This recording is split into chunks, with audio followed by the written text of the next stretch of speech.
Je vais vous présenter le reverend Batseva Hélas, qui va nous apporter la parole de Dieu ce matin.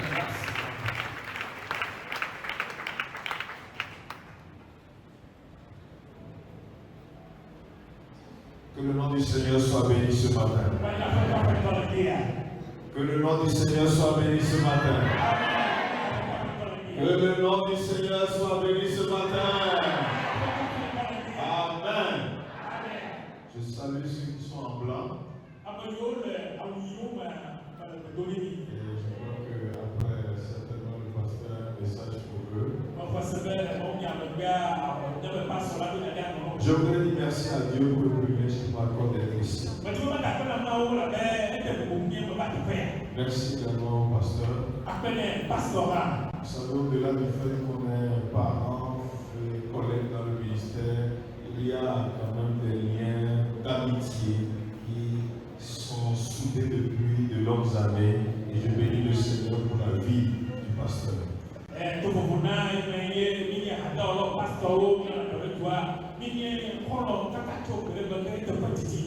je voudrais saluer également tous ces collaborateurs.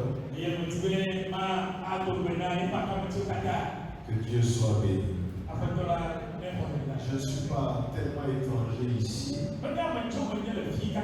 C'est pourquoi je considère ici comme chez moi. Que Dieu vous bénisse.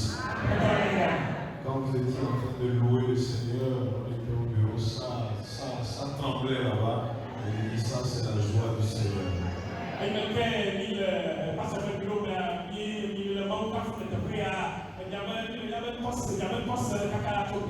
Je voudrais diriger nos pensées vers un passage de l'Écriture que nous connaissons très bien.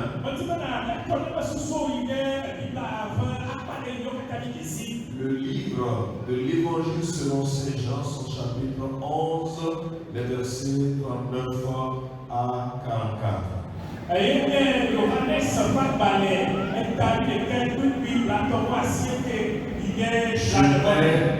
Jean 11, 39 à 44.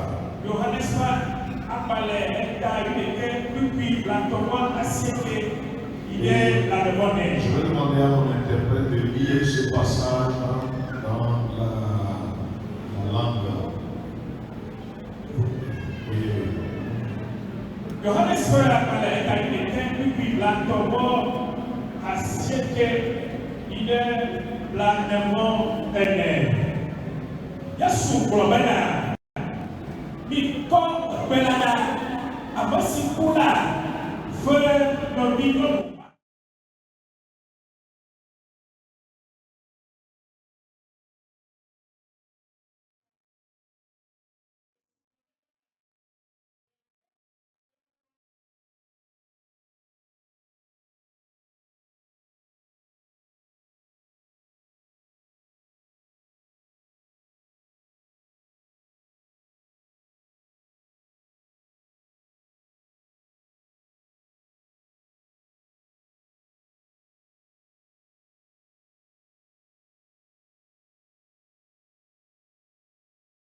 Il a été enterré.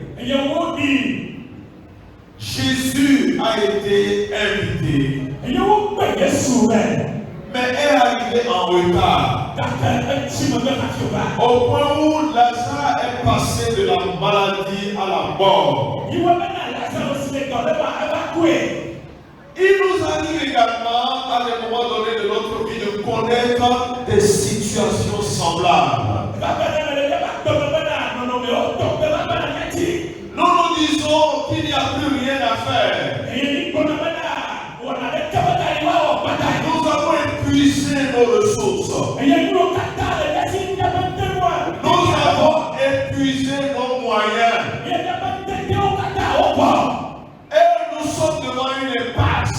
Mais nous allons voir, comme ce fut le cas de Lazare ici, que face aux circonstances contraires à la volonté de Dieu qui survient dans notre vie, le dernier mot appartient à Dieu. C'est là le thème de notre méditation. Le dernier mot appartient à Dieu. Nous avons plusieurs ennemis dans la vie. Et tous ces ennemis nous conduisent vers une attitude qui nous dérange, la peur.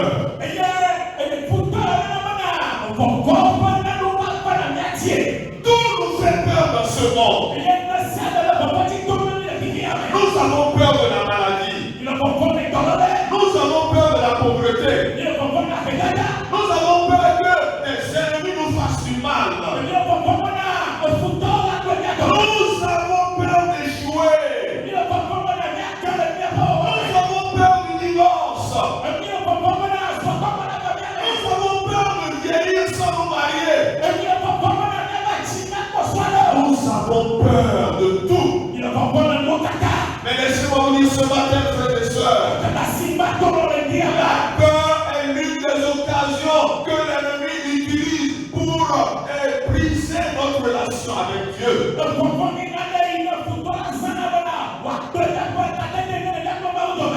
peur nous empêche d'avancer. La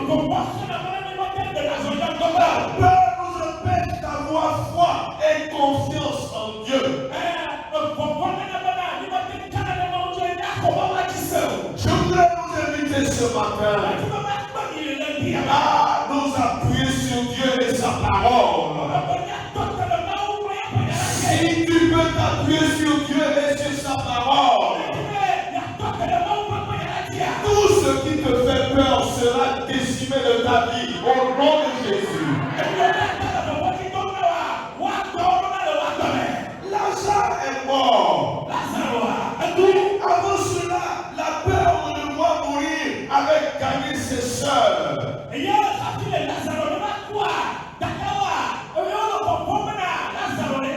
Marthe et Marie ont envoyé appeler Jésus, qui était ami de Lazare et de leur famille.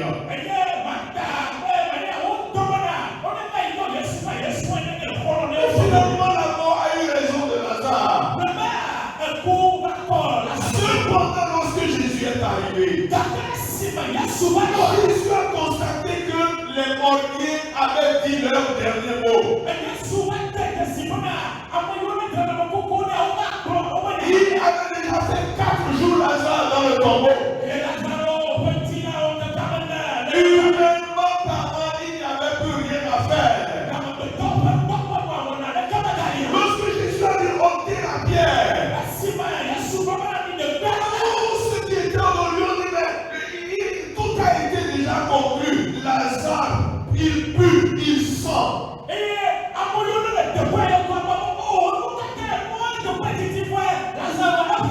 Le tombeau est fermé.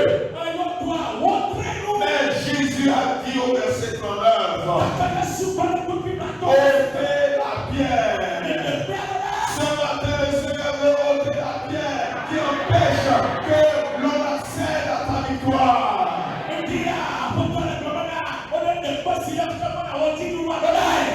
Marthe a dit Jésus, il sent déjà.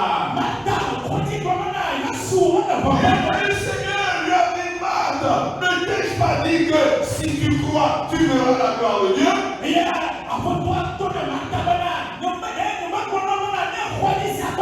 Si tu crois ce matin, quelle que soit la situation qui est devant toi,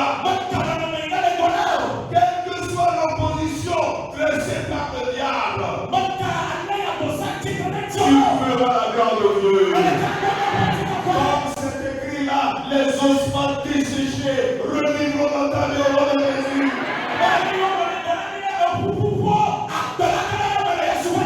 Ils ont ôté la pierre. Et Jésus a levé ses yeux vers son Père. Il dit, Père, je te rends grâce de ce que tu m'as exaucé. Lazare n'était pas encore sorti, mais Jésus dit de ce que tu m'as exaucé.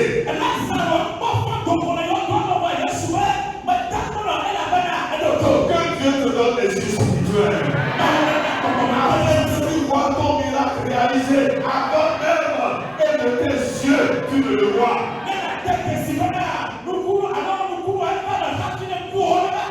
La foi, c'est une ferme assurance.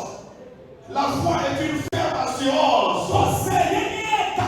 Des choses qu'on espère sans les avoir vues. Si tu crois, tu verras la gloire de Dieu.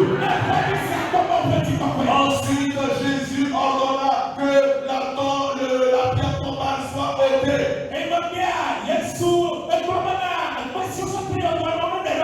Il a dit, Lazare, sort. Puisqu'il avait le dernier mot. Les mots des autres n'étaient pas importants. C'est quand Jésus parle que ce qu'il dit se réalise. Le dernier mot appartient à Dieu. Quand il a ordonné Lazare est sorti vivant du tombeau.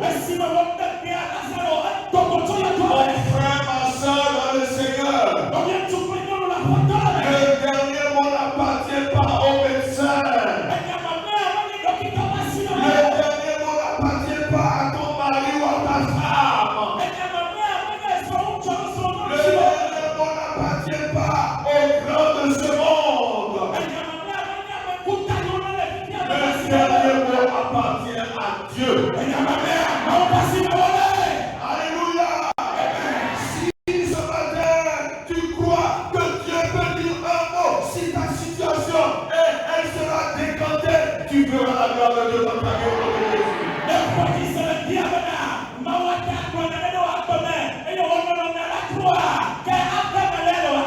Même si tu ne sais pas ce que demain te réserve,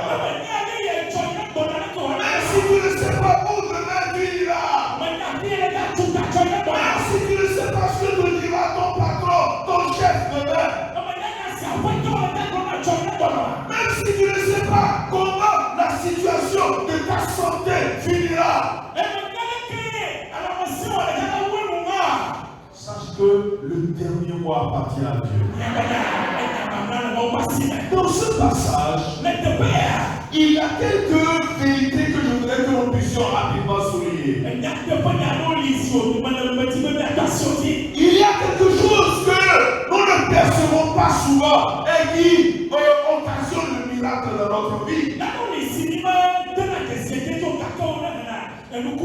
Premièrement, la souveraineté de Dieu. La souveraineté de Dieu. Écoutez, frères et sœurs, Dieu ne consulte jamais le passé d'un homme pour bénir son présent, son avenir.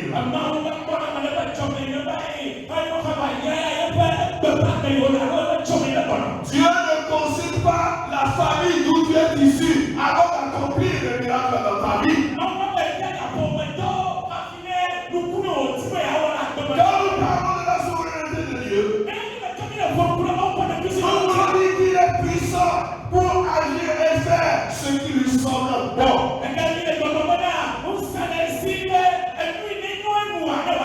Il a un plan pour ta vie, mon frère. Je lui ai dit que les plans ou les projets que Dieu a pour ses enfants ne sont jamais des projets de malheur.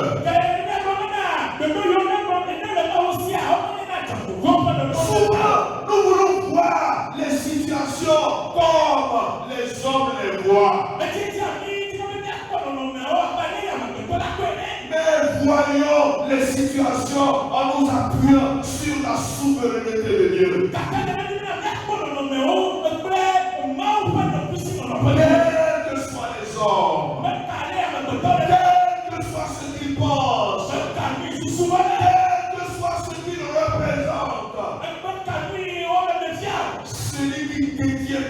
vie entre ses mains. C'est le Seigneur Jésus. Et quand il n'a pas dit le dernier mot, tous les autres mots n'ont aucun valeur.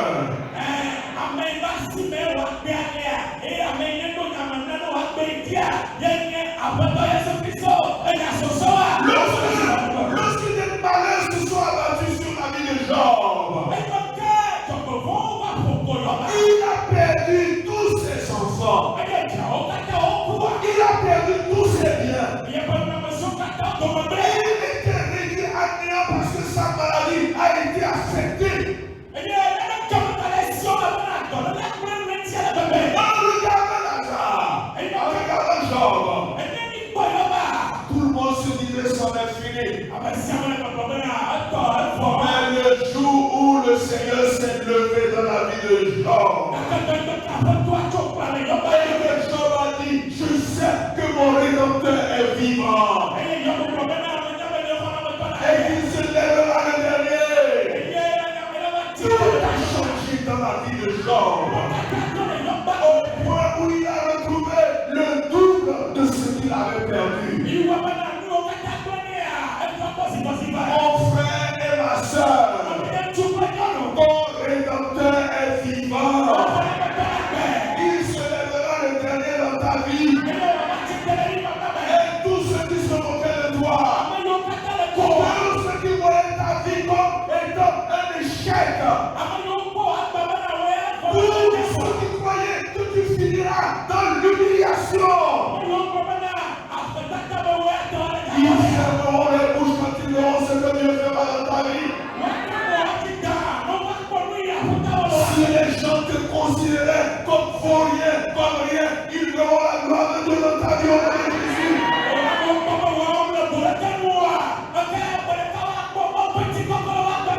Un jour, une veuve a perdu son fils dans Luc chapitre 7. Elle était veuve et elle perd son fils unique. La décision du monde et des anciens, c'est d'aller enterrer cet enfant. Et lorsque le cortège était en route, et que le cortège a rencontré Jésus, Jésus a ramené l'enfant à la vie au nom de Jésus.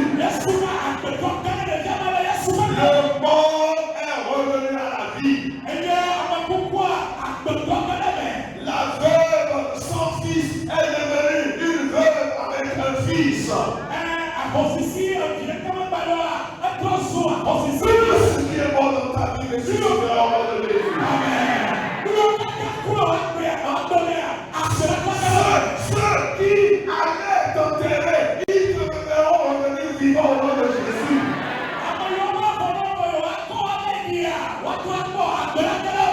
Dieu est souverain. C'est pourquoi il a ressuscité Lazare. Deuxièmement, en lisant ce passage de Jean 11,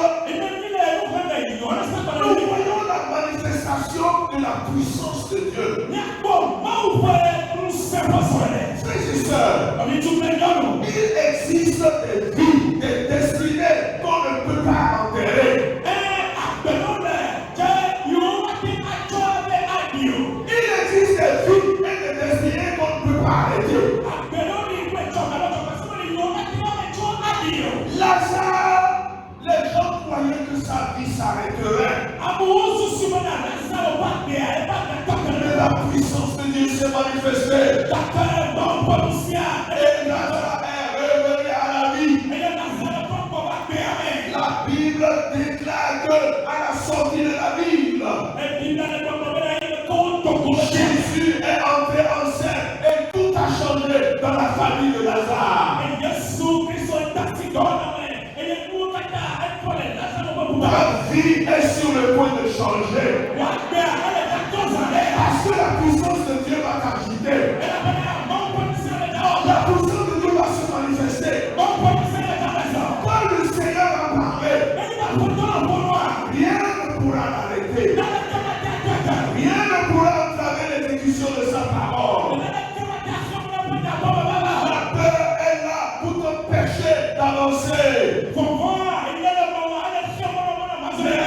puissance de Dieu est là pour te conduire à la victoire.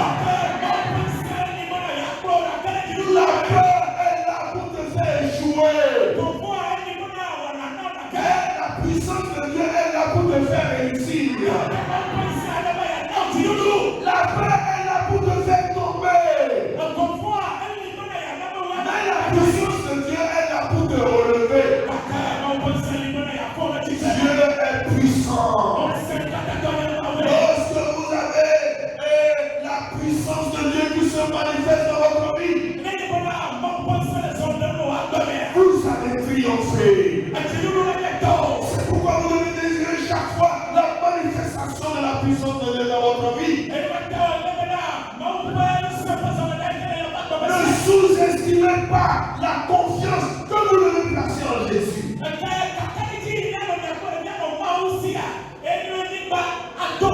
Lorsque David était devant le géant Goliath, Goliath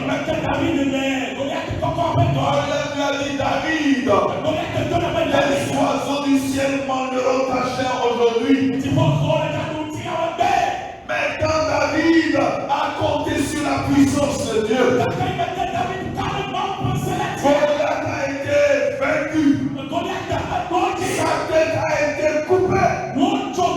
Et les oiseaux du ciel ont mangé la chair de Goliath. Ne sous-estimez pas la puissance de Dieu. Si vous voulez voir le succès dans votre vie, comptez sur la puissance de Dieu. Si vous voulez avoir la victoire dans votre vie, comptez sur la puissance de Dieu. Si vous voulez aller loin avec Dieu, comptez sur Dieu. Ne comptez pas sur les parents. Ne comptez pas sur votre patron. Ne comptez pas sur votre mari. Ne comptez même pas sur le pasteur. Comptez sur celui qui a vaincu la mort et le séjour des morts. Jésus a dit à Marthe et Marie, croyez seulement. Mon frère, ma soeur, je te dis ce matin, crois seulement. Crois seulement. Ne doute pas de ce que je peux faire. Je ne te demande rien d'autre que de simplement croire. Et en croyant, tu verras la gloire de Dieu dans ta vie. Je prie le Seigneur ce matin que la gloire de Dieu rayonne et resplendisse dans ta vie. Et que toute voix contraire à la voix de Dieu qui paraît dans ta vie se taise au nom de Jésus. Libère ta foi ce matin. La foi, c'est le moyen qui te permet de voir le Seigneur dans l'action. La foi en Dieu peut dépasser tout ce que tu ne peux imaginer. Troisièmement et enfin, dans ce passage, je perçois également la manifestation de la fidélité de Dieu. Premièrement, la souveraineté de Dieu. Deuxièmement, la puissance de Dieu. Troisièmement, la fidélité de Dieu. Dieu est fidèle. Alléluia. Il a été fidèle avec les prédécesseurs de la foi. Il est fidèle avec toi. Après toi, il sera toujours fidèle. Même si tu choisis d'être fidèle, lui, il demeure fidèle. Quel que soit ce que tu vis, sache que tu es fidèle. La fidélité, c'est une vertu qui fait référence à la fiabilité de Dieu. Il est prêt à remplir ses engagements. Une personne fidèle est une personne sur qui on peut compter. À des moments donnés, les gens nous font des promesses. À des moments donnés, les les gens nous font des promesses. Ils nous donnent des rendez-vous. Nos maris nous font des promesses qu'ils ne réalisent pas. Nos épouses nous font des promesses qu'ils ne réalisent pas. Nos parents, nos patrons font des promesses qu'ils ne réalisent pas. Mais le Seigneur, lui, il réalise toujours ce qu'il a promis. Lorsqu'on est venu lui dire que Lazare est malade, il a dit je viendrai. Mais il n'est pas arrivé jusqu'à ce que Lazare est mort. Beaucoup pourraient dire il est infidèle. Il ne tient pas à ses engagements. Mais Jésus savait que peu importe le moment où il viendrait, le miracle se produirait. Ne pense pas que Dieu t'a oublié. Ne pense pas que Dieu ne fait aucun cas de tes prières. Ne pense pas que Dieu ne fait aucun cas des sacrifices que tu consens pour lui. Le Seigneur est fidèle. Ce que sa bouche a dit, sa main l'accomplira.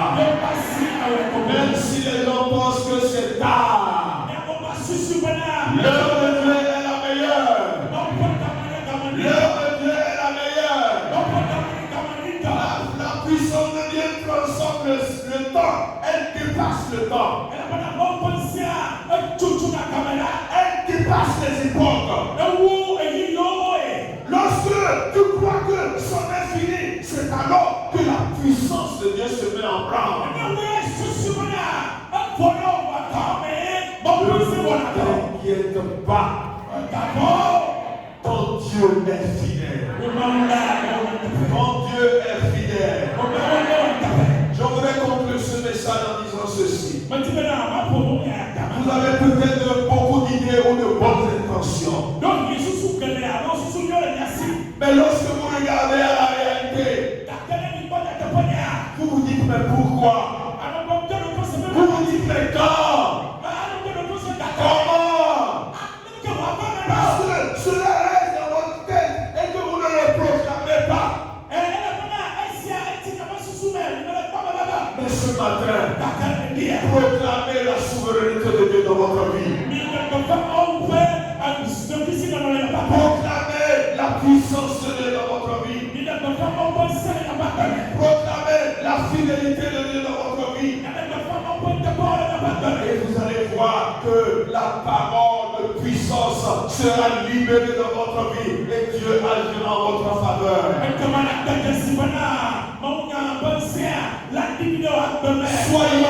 Soyez courageux dans le Seigneur. Le courage n'est pas l'absence de la peur. Mais c'est l'audace d'affronter ce qui nous fait peur avec la confiance en Dieu. Si ce matin, avec foi et assurance, tu confesses de ta bouche quelque chose, tu l'obtiendras au nom de Jésus. Si tu confesses Jésus comme ton sauveur, tu auras le salut au nom de Jésus. Si tu confesses que par cette notre issue, tu seras guéri, tu feras la guérison au nom de Jésus. Si tu confesses que Jésus peut t'affranchir, il va briser les chaînes qui t'enlacent ce matin au nom de Jésus.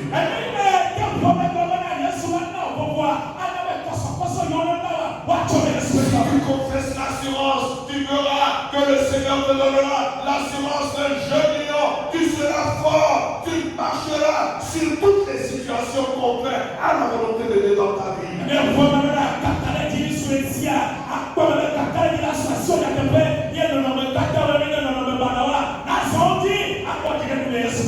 Si tu confesses que le juste a de l'assurance comme un jeune lion, tu posséderas l'assurance dans tous les combats spirituels que tu mènes au nom de Jésus.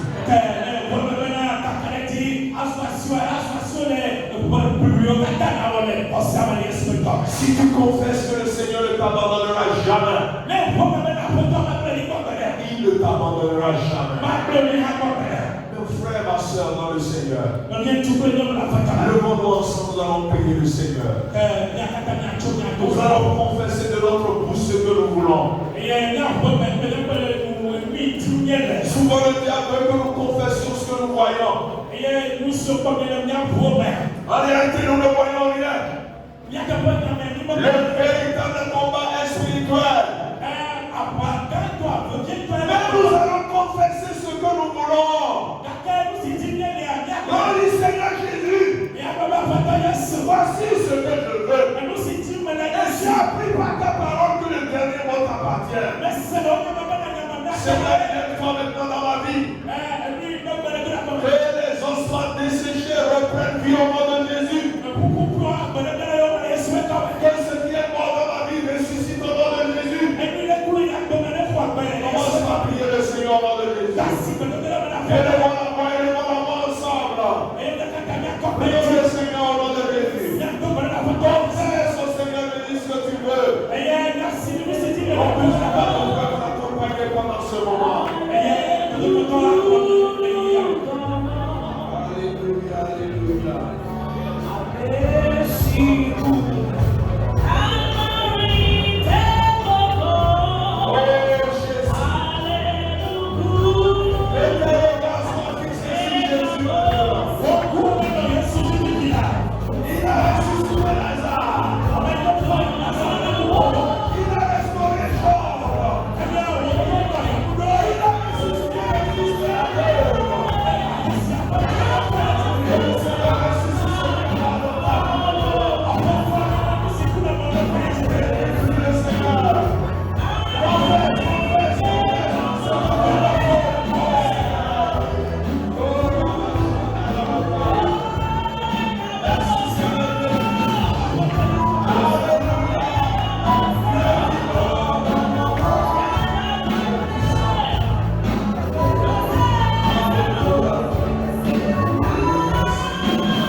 Mets dans ma bouche la parole qu'il faut pour que tu interviennes. Tu me demandes de croire seulement. Je crois. Mais maintenant dans ma bouche la parole qu'il faut. Et que je puisse voir le miracle se produire. Le diable a voulu me faire croire que c'est lui qui a le dernier mot sur ma vie.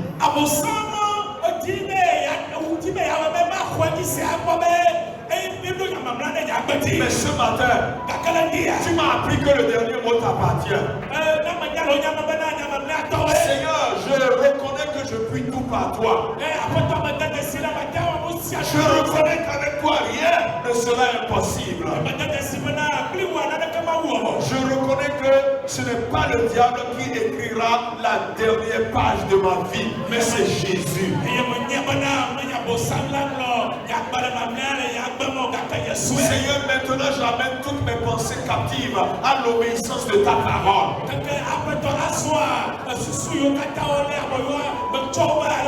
Je veux appuyer sur ta promesse. Si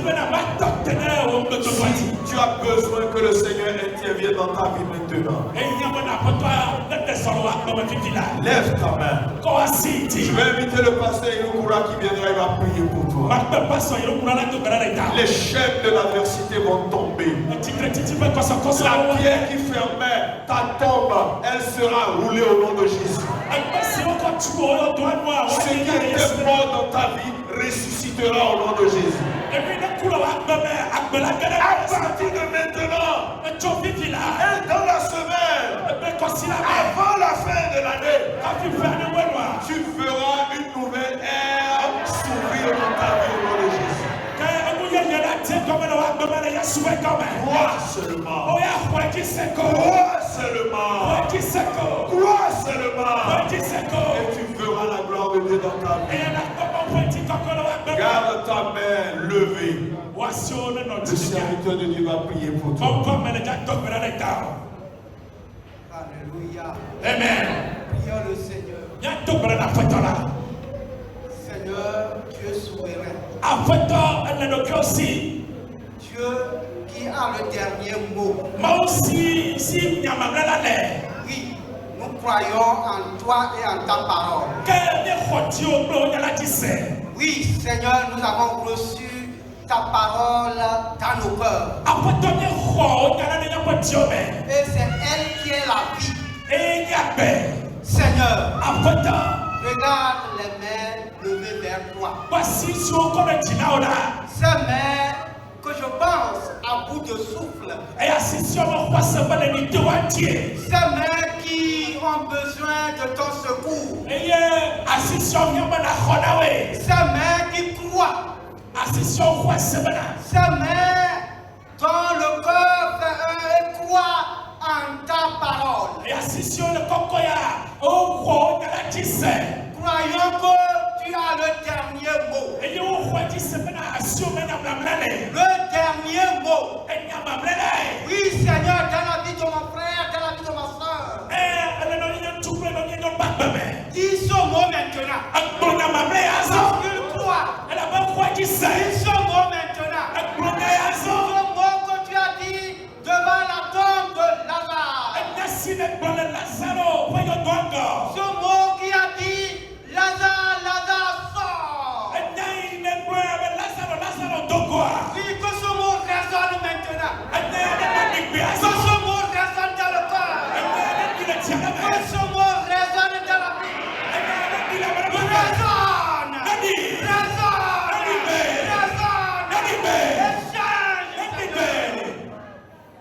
Nous croyons en toi.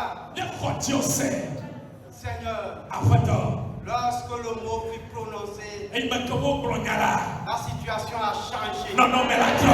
De la mort à la vie.